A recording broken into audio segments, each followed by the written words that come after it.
Wondered how to make your Facebook Reels visible to everyone? Here's a simple way to do it. First, open the Facebook app on your phone and click on your profile icon at the top of the screen. Next, scroll your post to look at the reel you want to make public.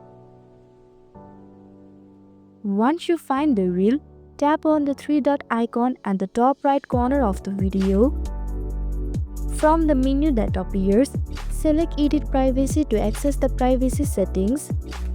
Then you will see multiple privacy options. Choose Public to allow everyone to view your reel.